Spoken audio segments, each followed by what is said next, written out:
Siamo col ministro Lollobrigida al termine della riunione che si è tenuta al mercato ippico a Chioggia che riguardante il granchio blu. Lei l'ha visto subito da un punto di vista diverso, non tanto come problema quanto come possibile risorsa. Oggi siamo venuti intanto a raccontare quello che il governo aveva messo in campo per cercare di limitare i danni che finora ha prodotto il granchio blu. Però il granchio blu è anche un animale, tra virgolette, nobile in termini alimentari, è molto consumato in altre nazioni, può essere oggetto di consumo anche in Italia e anche di export.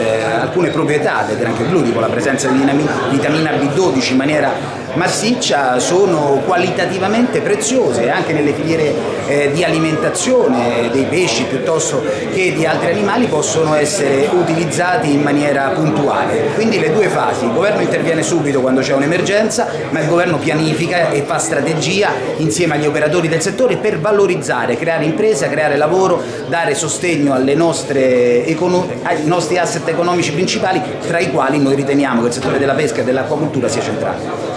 Un problema però rimane per le specie che adesso sono predate. Il rischio è che possa esserci una crisi numerica della risorsa. Stiamo lavorando esattamente su questo. Io ho in queste ore visitato consorzi, aperto un confronto con gli imprenditori ai quali daremo sostegno. Però dobbiamo immaginare la soluzione. Il granchio non è apparso oggi, il granchio è presente almeno da una quindicina d'anni nei nostri mari, non si è fatta strategia per prevenire gli effetti di una situazione di allarme come quella che in questi ultimi mesi si è andata realizzando, con una proliferazione eccessiva, ma dobbiamo immaginare la cura. Non possiamo solamente tamponare il problema come stiamo facendo in maniera diretta, e la cura è aumentarne il consumo per indurre a una pesca più massiccia che ne abbassi la presenza. Altre soluzioni non le vediamo e sappiamo che in nazioni dove c'è un alto consumo di granchio blu addirittura lo devono proteggere perché rischia la scomparsa. Esiste una battuta, 2 giorni in Polesine e Chioggia, che impressione?